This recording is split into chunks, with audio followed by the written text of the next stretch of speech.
Hello, I am Anawiltos, and today I am going to give a critique of a Huffington Post article that I just found. It was published on the 9th of December, which also just happens to be the same day I'm recording it. So this is very recent, and I decided, well, this has an interesting title, a nice list, classic Anawiltos article critique, list articles.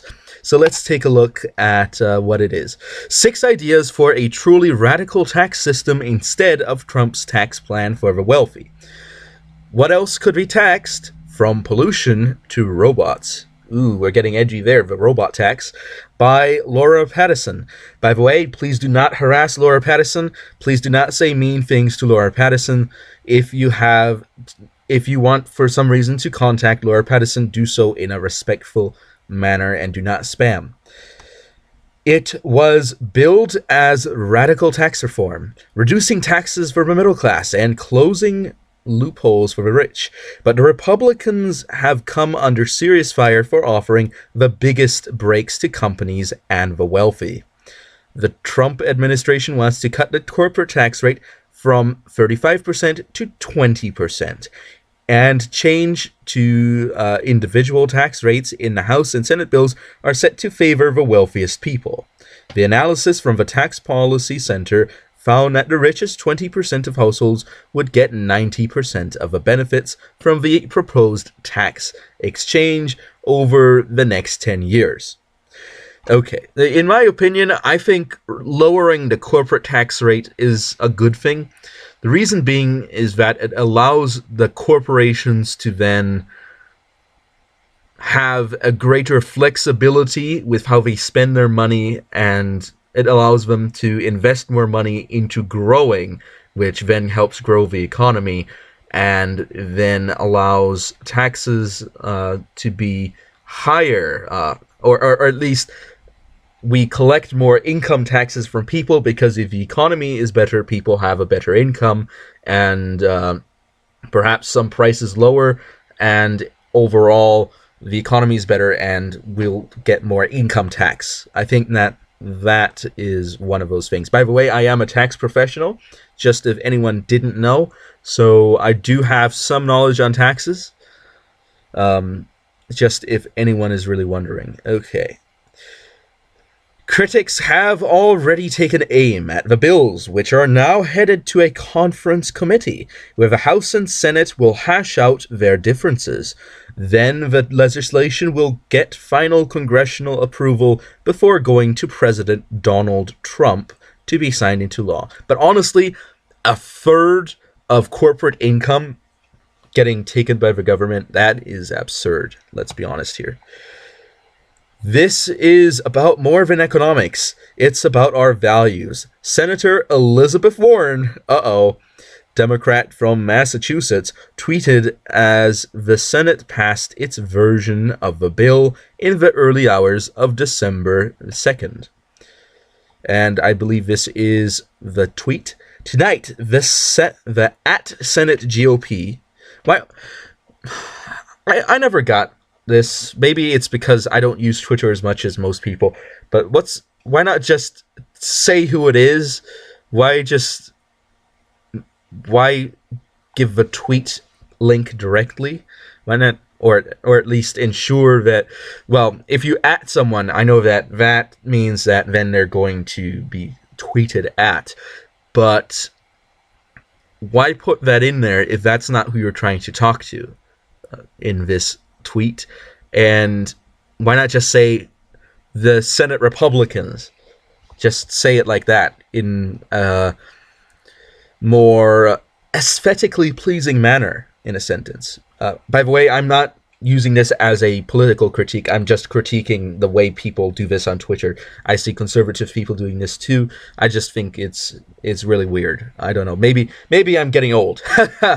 Gave a giant tax break to the rich and left everyone else holding the bag. This is about more than economics. It's about our values. The Republicans just proved they are morally bankrupt. Wait. Giant tax breaks to the rich and left everyone else holding the bag. Okay. So, giving tax breaks to the rich without giving tax breaks to anyone else. If that's what we're assuming is happening here. And I know that that's not exactly what's happening, because the taxes change all over the place, so that's really not an accurate assessment.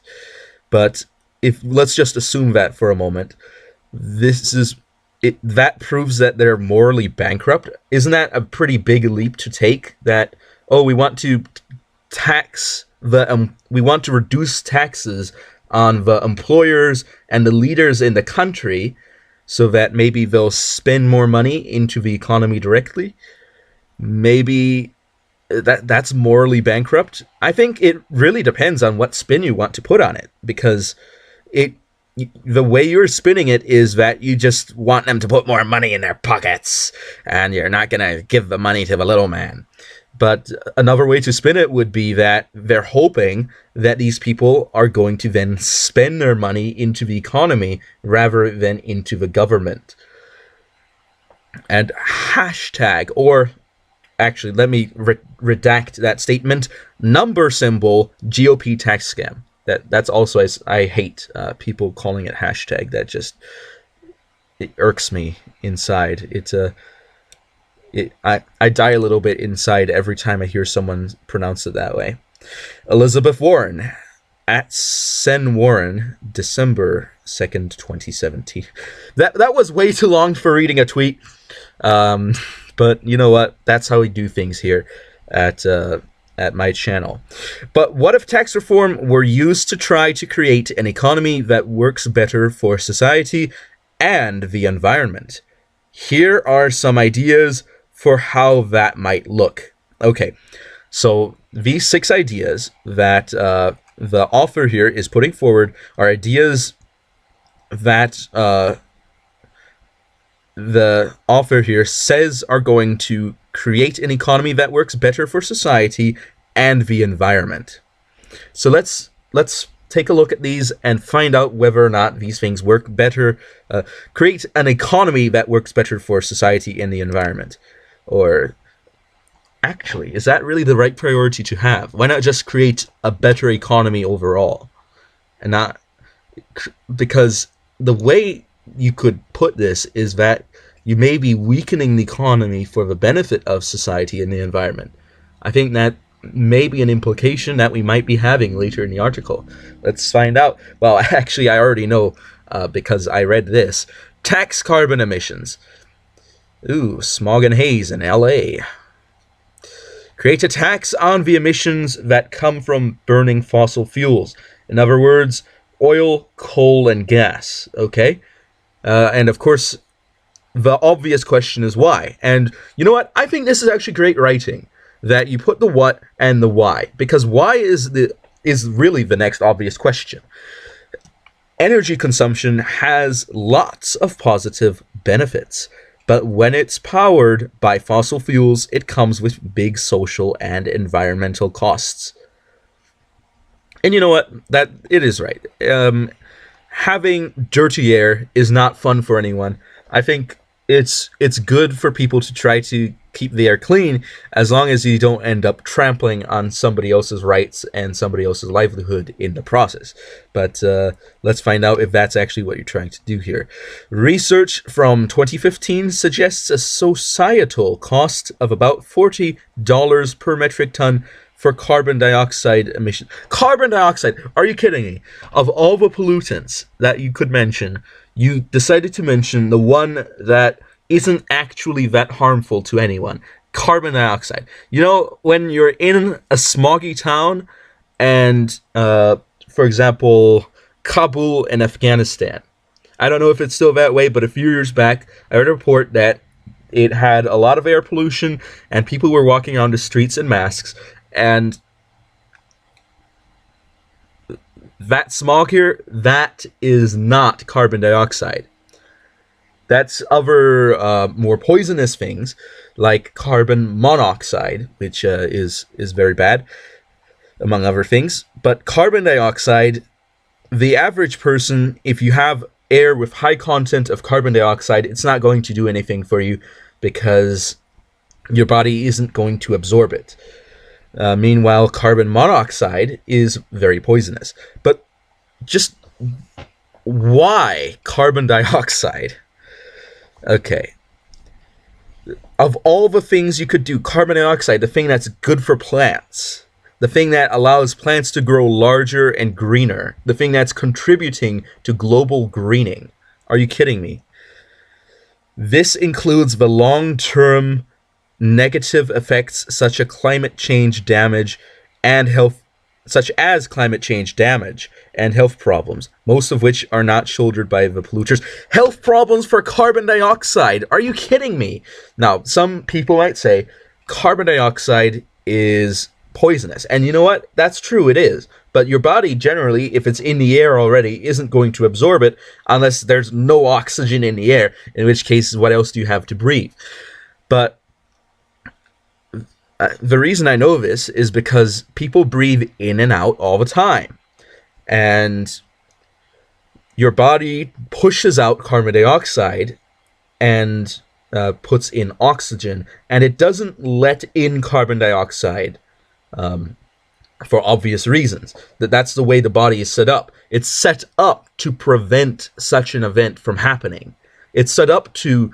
The human body is set up to prevent carbon dioxide poisoning.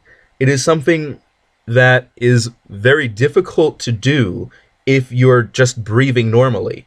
You would have to flood an entire room with carbon dioxide in order to poison someone with it, and that would mean having to remove all the air and possibly even some of the nitrogen just so that that person ends up having only carbon dioxide to breathe. Honestly, health problems from carbon dioxide, the only people that really happens to is people that asphyxiate for some reason. But you're not going to have that with high carbon dioxide content in the air. That's just not going to happen. And we know that because archaeologically, we do find that there are time periods in which there was quite a bit more carbon dioxide in the air than there was now. And also, some of those time periods are actually had megafauna. So, really, that is entirely ascientific, this health problems linking to carbon dioxide emissions. In addition, but climate change damage, that is something that's a bit more controversial. I personally think that carbon dioxide isn't really that bad for the climate. Or at least not as bad as a lot of people think it is. In fact, it's probably better for helping solve world hunger by allowing plants to grow larger. Okay. But what is this societal cost of $40 per metric ton? Okay. The basic premise of a carbon tax is you are taking pollution, taxing the bad. Wait a sec.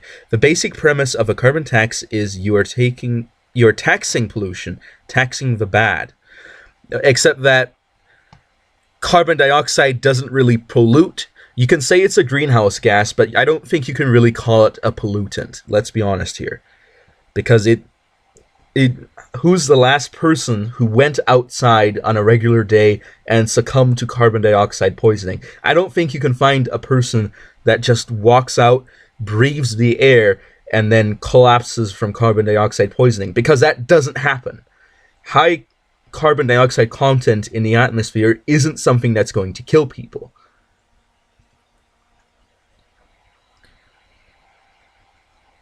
Because we still have oxygen in the atmosphere.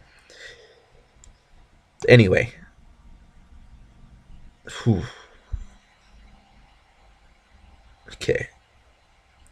Said Anthony Lyserowitz, director of the Yale program on climate change communication. Ooh. It's not even climate change, it's climate change communication. The aim is to encourage efficiency and help develop cleaner types of energy. Okay. Revenues collected would go toward clean energy development, helping support coal workers whose jobs are disappearing. Except for the fact that that's not really how it works, because if you're taxing this stuff, it's going to make it more expensive. And in addition to that, you're also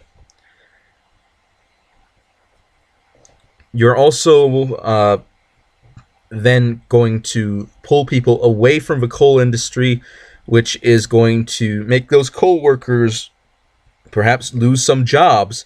But if you really think about it, who is more likely to get a job? A 40-year-old guy that's transferring over from the coal industry, or a 20-year-old guy who just got a college degree? Who's going to get the job here? Because working with coal is an entirely different expertise field than working with what you call cleaner types of energy.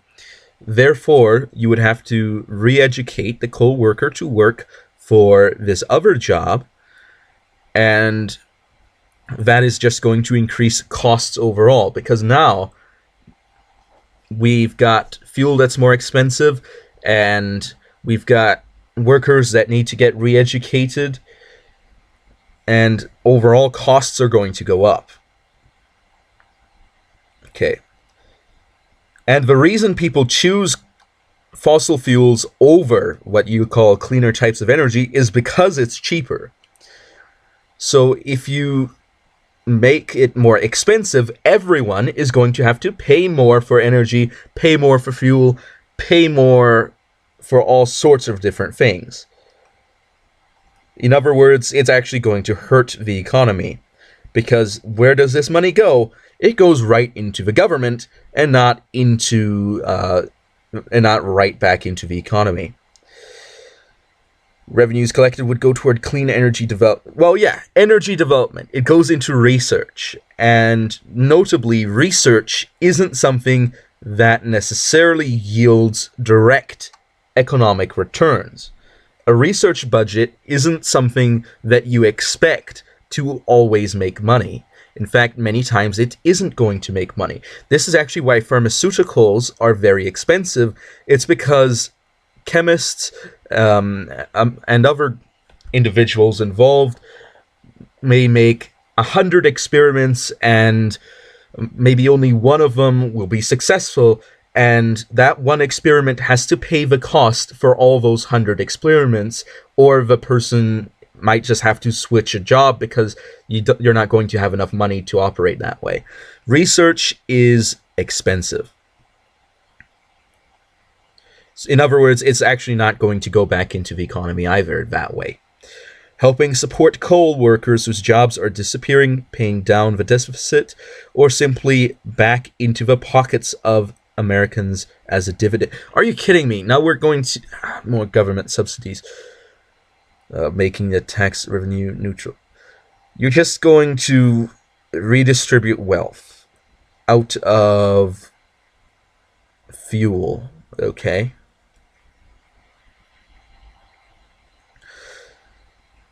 Okay, paying down the deficit. That's okay. That's a noble goal, but I don't think that this is going to be very economically helpful. This isn't going to help the economy. You know what? It may help clean up some areas from pollution, but it's not going to help the economy.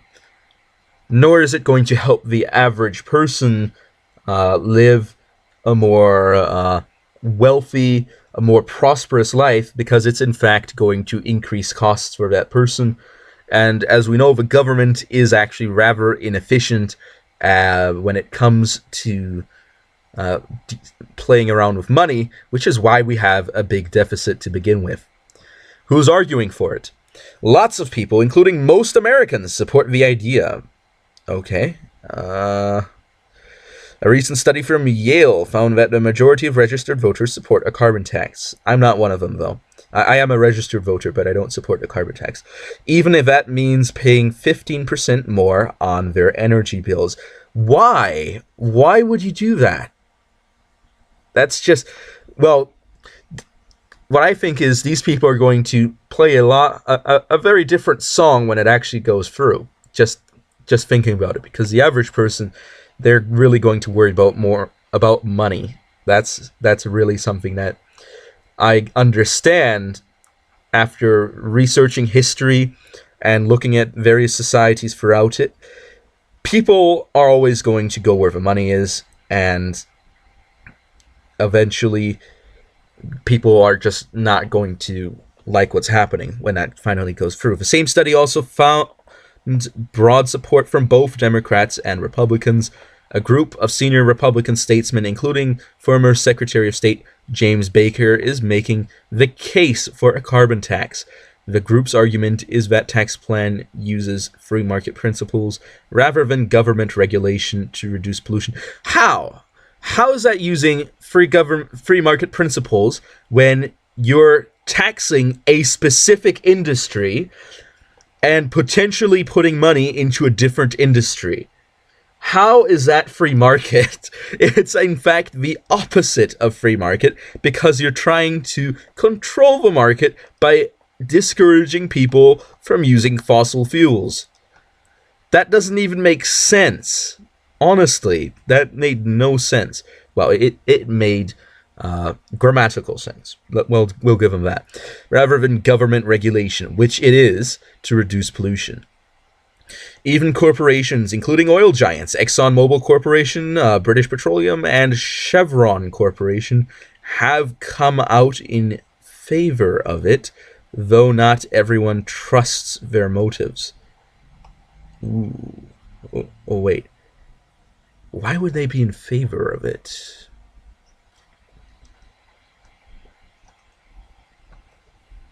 Wait a second. Tax on emissions.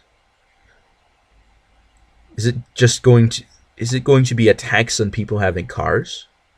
I don't know.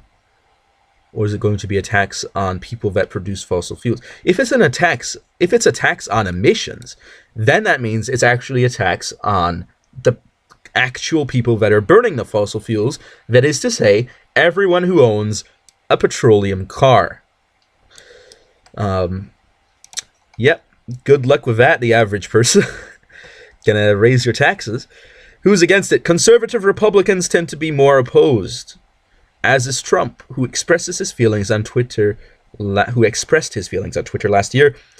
At The Hill, your story about me and the carbon tax is absolutely incorrect. It is just the opposite. I will not support or endorse a carbon tax. Donald J. Trump at Real Donald Trump, May 13th, 2016. Who's already doing it? Lots of countries to varying degrees, including the United Kingdom, Denmark, Australia, Costa Rica, and Sweden, all of which have less successful economies than the United States, by the way, are on board. And California has a cap and trade policy where companies need to buy permits to emit carbon. Okay, so it is on companies. Really, you have to buy a permit to emit carbon. That really makes me glad I don't live in California. Of all the things already, reasons not to live in California. That's just another one to add to the pile.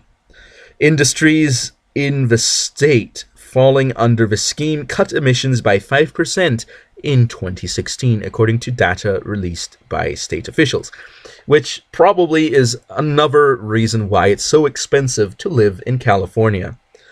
There is more and more evidence from different countries and states on how carbon tax is good for the economy. It's not. Good for climate change and also benefits local households, said Helen Mountford of global research nonprofit, the World Resources Institute. 2.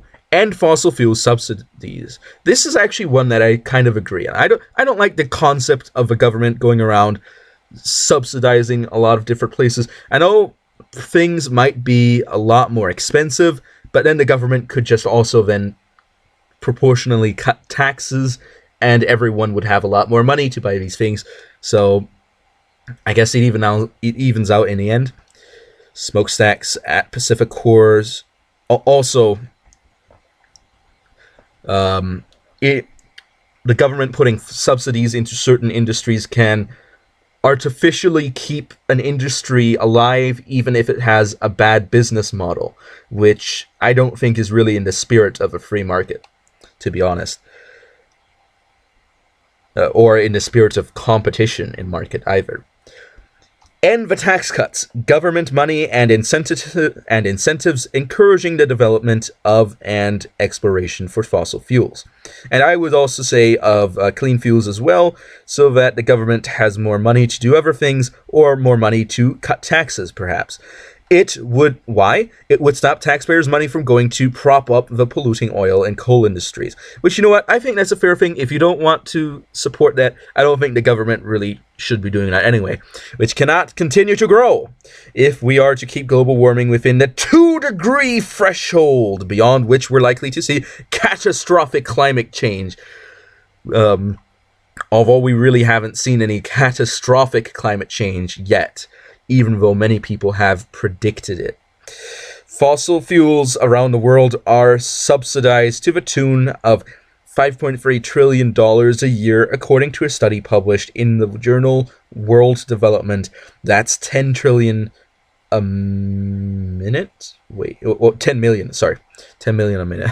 For a moment, I got my terms mixed up. That would have been very confusing if that was what actually was written in the article. Who's arguing for it? The Organization for Economic Cooperation and Development and the World Bank. Oh boy, the World Bank, not those guys again, are among those that have called for an end to support for fossil fuels.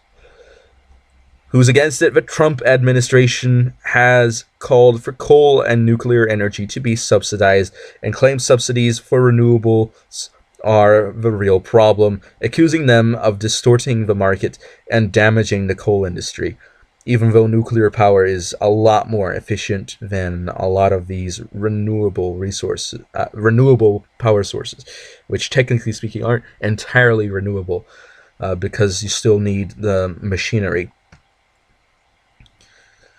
U.S. coal production up 7.8% last year, down 31.5% last 10 years. Number symbol ending war on coal. Picture Donald Trump. Okay. Who's already doing it? About 50 countries internationally have started subsidy reforms, Mountford said. They have recognized they are not a useful way to spend money. They're very environmentally and economically costly. And you know what? That is true. The G7, that's the US, UK, Canada, France, Germany, Italy, and Japan, have pledged to eliminate inefficient fossil fuel subsidies. Inefficient fossil fuel subsidies. Ooh, that's actually very specific. That doesn't imply that the fossil fuels are in themselves the issue here. It just implies that they're trying to deal with people that are spending those subsidies in an inefficient manner. I think that's what they're saying. Within the next 10 years. Indonesia is acting too, with spending on fossil fuel subsidies estimated to have decreased from more than 3% of gross domestic product in 2014 to less than 1% in 2016. Free shift tax from labor to resources. What does that mean? Reduce taxes on labor, i.e. people earning money, and increase taxes on environmentally harmful activities by taxing resources such as minerals and fossil fuels. How exactly? How? Are you just going to tax the mining companies? You're going to seize the means of production? Is that what you want to do here? The aim is to provide incentives to businesses and people to reduce their environmental footprint by reducing the use of non-renewable resources. I personally think that this is really a silly thing to do because the income tax is a very big part of taxes in the United States, and to shift taxes specifically onto environmentally harmful activities would really hurt the economy in a major way, if you ask me, because that means that we're actually going to have to import a lot of resources, which is going to increase the United States' dependence on resources from other countries, because people aren't going to be willing to mine in the United States if it's going to be so expensive. Okay. They aim to, okay, 80% of U.S. tax income comes from taxing labor and about 3% from environmentally related taxes. And you know what? Maybe it's because it's actually a lot better to tax people this way. Because this means that you actually tax people fairly. If you're taxing everyone that earns money, you're actually not taxing specific groups of people more than others. You're not discriminating by various things. You're just taxing everyone. And I think that's very fair. But what you're really calling for is a form of discrimination in choosing various industries. And I don't think that's very free market of you. And I'm sure you'd agree that that's not very free market.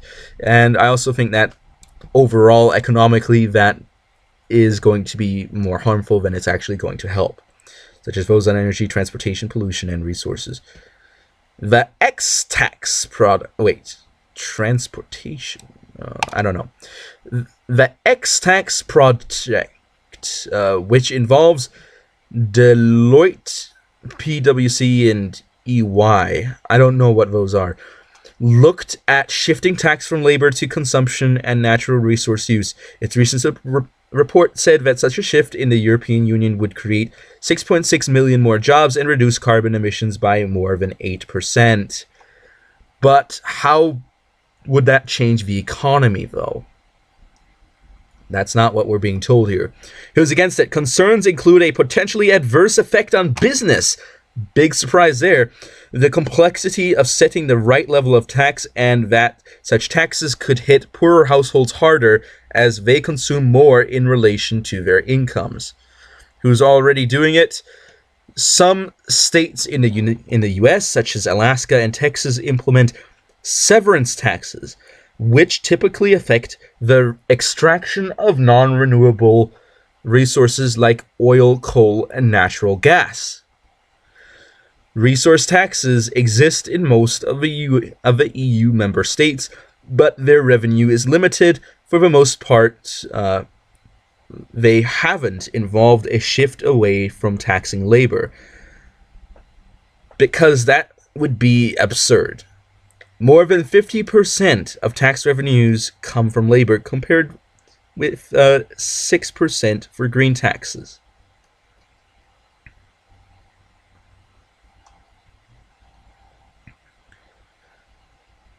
Make robots pay tax, sort of. What? Create a tax on robots. It could be a tax on robot makers, robot owners, really, businesses that use robots instead of human workers, or even on the robots themselves. Why? Well, hopefully we're going to get an answer. It could help cope with the surge in automation that many believe threatens millions of American jobs. Well, why is this a problem, though? Why not have cheaper goods if it means less jobs? I think there's something to be said in people being able to go farther with the money they have. And I think that if a lot of people lose jobs, that's eventually going to create incentive for businesses to take advantage of the fact that there's a lot of people that don't have jobs, and they're going to offer them jobs. And even if they don't pay very well, that's not really going to matter as much, because goods in general are going to be cheaper. The idea is to add incentives for businesses to hire human workers, and the revenue would go towards supporting and teaching new skills to displaced workers. Why you gotta hate on the robot revolution, guys? Come on. Bill Gates, in an interview with Quartz, has said that robots should be taxed for the work they do in order to slow down the march of automation and raise revenue for helping displaced workers. This is one of those things where I really think that it's going to be better for the economy in general to just go with the robots, because I know that a lot of people are going to lose their jobs over this, but I think that it's also going to help put the US economy ahead of the economies of a lot of other countries, and it's going to allow people to have more time to do other things than blue collar work, which is then also going to increase demand for such things to be done, for works related to such functions. So I really think it's rather going to shift the job demand, even though initially it may be a bit harmful there. In the political sphere, San Francisco Supervisor Jane Kim has been pushing for a continuation of payroll taxes on any job where a human is replaced by a robot or algorithm. Under her plan, funds would be used for education, training, and raising the pay of low-wage workers. But in my opinion, again,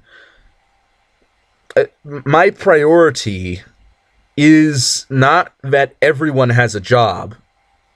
My priority is that whatever happens in the economy happens in an efficient manner so that the economy is prosperous and so that everyone will have a greater opportunity to be prosperous by having cheaper goods and cheaper services. And that is just going to increase the prosperity for everyone, even those who don't really make a lot of money. So I really have to say that having people employed is not my priority here. Just so that everyone knows where I'm coming from is,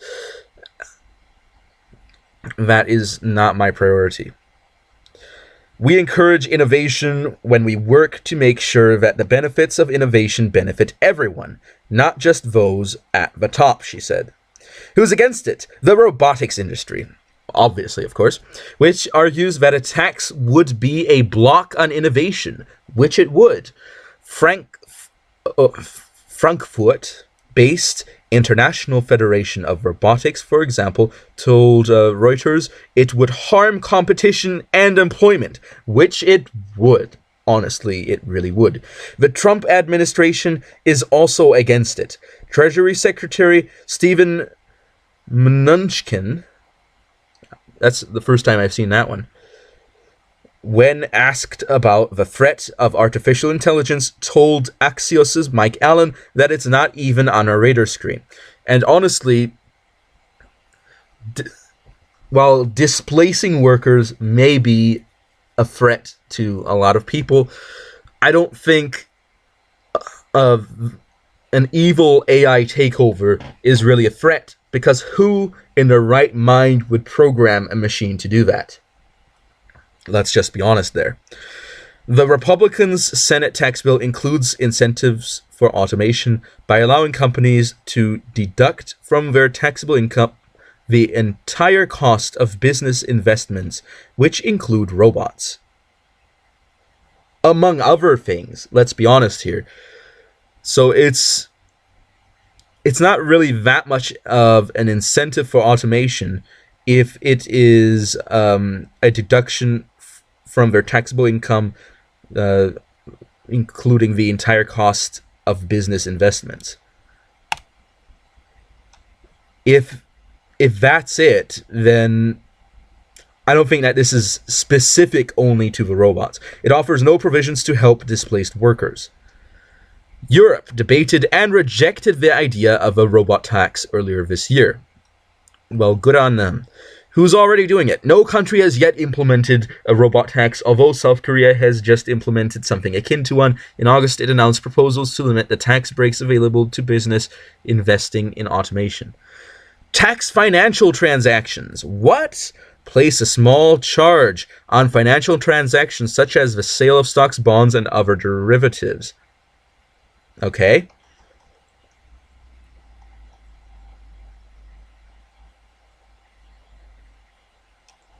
I know that there are some tax on stocks. There are taxes on stocks. If you gain a lot of dividends, you have to pay tax on them. That's a fact. So there's also various tax things dealing with Roth IRAs and 401ks and all that stuff. It's a bit complicated to get into right now, but this, to a large extent, already exists. So I don't know what the writer here is trying to say here, because these things do exist. It would curb financial bad behavior. Well, what? Including excess speculation and high-frequency trading. And you know what? I think that is bad for the economy, because although it allows the economy to be more flexible and to grow faster, it also allows the economy to fall a lot faster as well. So it really is a trade-off. So I'm not really a big fan of the concept of the stock markets, but I'm not going to stop anyone from engaging in such activity if anyone wants to. The casino-like betting that is accused of helping cause the financial crash, at which it probably did, and it would raise money, of course. But I really don't think that taxing that is really going to help, because it's actually probably going to hurt the value of stocks, because people aren't going to want to invest in them as much. And that might actually have immediate economic repercussions. And why bonds? Honestly, a bond? You're going to put a tax on a bond? Are you kidding me? That's a government thing. It just doesn't make sense to tax a bond. Who's arguing for it? It was a theme of the 2016 election. Democratic presidential candidate Hillary Clinton suggested a tax on high-frequency trading, while her primary opponent Bernie Sanders went further, calling for a tax on all financial transactions, with the proceeds going toward free university tuition and other education programs. But the prices of everything go up, so why not just let people save the money and pay for it themselves? The Tax Policy Center estimated a well-designed financial transactions tax could raise $50 billion a year in the U.S. And last year, researchers from the University of Massachusetts found that a tax could generate around $300 billion a year. And again, back on that Bernie Sanders thing. I honestly don't want to have to pay taxes in order to fund somebody else having an education where there's people that go around telling them all sorts of weird ideologies. That's not really something that I want to pay for. But let's get back on this. Could generate around $300 billion a year. But, of course, also taking that money out of people's pockets and then putting them into education and not actually into the means of production or the means of distribution. The EU proposed a financial transaction tax in 2013 to temper irresponsible trading and raise money, although the details have yet to be thrashed out. Who's against it? Some economists cast doubt on the ability to raise any meaningful revenue through the tax, while others say it would just lead to tax avoidance. Which it would. I used to live in Italy, and there are certain transactions that people make where someone might ask you, do you want to pay this tax or do you not want to pay the tax? Now, of course, legally, they of course would be required to pay the tax. But that being said, a lot of people said, you know what, I don't want to pay the tax. So the person conducting the business deal just decided no tax was paid. And I guess, cooked the books on that. So, yeah, excessive taxing does lead to tax avoidance. That is a fact. The more complicated you make the tax code, the more likely it is people are going to try to find ways to get around it because they just don't want to deal with such a complicated tax code. Now, I'm not saying that's a good thing. If anyone tries to break the law, that's a bad thing. But you're really you're really digging a hole for yourself if you think that that's not going to happen. John Cochrane, Senior Fellow at the Hoover Institution at Stanford University, said it would be fairly easy to avoid would increase the complexity, and in terms of a fundraising mechanism, it cannot possibly add enough revenue to make a dent in the big picture. Who's already doing it? Since 2012, Italy has put... Speaking of Italy, there it goes. Trading of bond stocks and derivatives, and I wonder how many people actually pay it. France imposed a version of a tax in 2013. Number 6, the final one on the list, tax plastics. What? This could be as taxing all single-use plastics.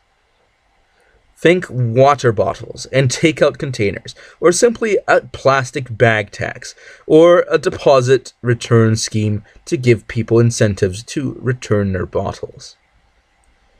You know what? Deposit return scheme, fine on that. Do it, but if you want to do it privately. Don't involve my money in that. Plastic pollution is a huge problem. There will be more plastic than fish in the oceans by 2050, according to the Ellen MacArthur Foundation, and plastics are killing marine life and even ending up in our drinking water. So wouldn't it make more sense to just try to avoid people from throwing their plastic into the water rather than trying to just get rid of a plastic altogether? Because that would solve a problem and wouldn't actually make things more expensive, or at least not as more expensive for everyone else. Who's arguing for it? Many ocean protection nonprofits believe it could play an important role. Nick Malus, director of Ocean Conservancy's Trash-Free Seas program, said a tax on plastics can go a long way in raising awareness of the ocean trash problem and be a source of revenue to implement necessary systemic changes globally. Wait a second. Taxes for global changes. Would this mean that either the taxes are collected on a UN level, say goodbye to your sovereignty, or would it mean that, like some things that are already happening, the US ends up taxing its citizens and paying the cost for everybody else? Oh, doesn't that sound lovely?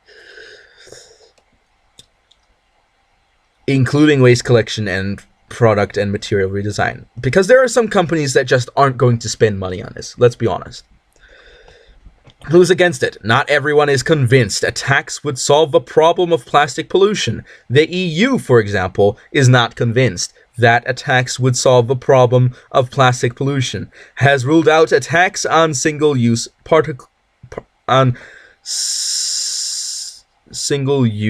plastics, arguing it would not be sustainable, and said the focus should instead be on creating recyclable plastics and eradicating microplastics, tiny plastic particles that come from many sources, including clothes, cosmetics, and the breakdown of larger plastics. Who's already doing it? California, unsurprisingly, brought in a ban on single-use plastic bags in large retail stores in 2014. Customers are charged a minimum of 10 cents for recycled and reusable plastic bags. Several U.S. cities have also implemented a plastic bag tax. Chicago, for example, has started charging 7 cents a bag in February. Early results show that after the tax, the average number of disposable plastic bags used decreased by about 40% per shopping trip. Yep, because people are trying to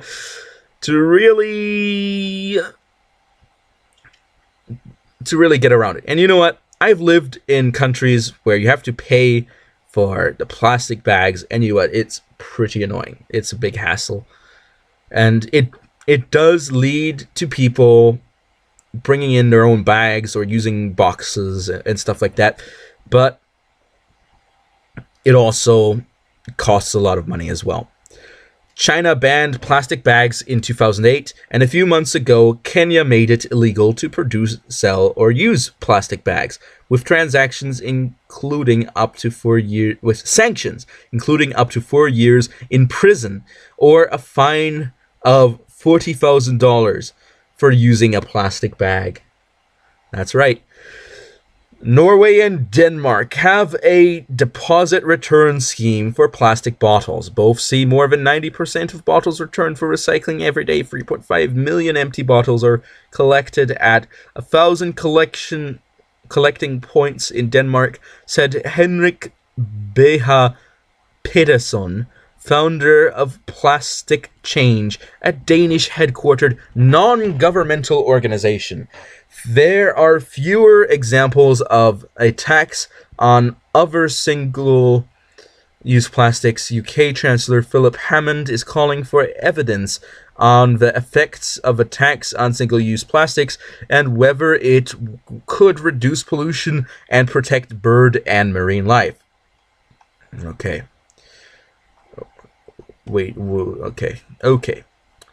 For more information, for more content, to be part of This New World Order community, join our Facebook group, the Huffington Post's This New World series is funded by Partners for a New Economy and the Kendeda Fund.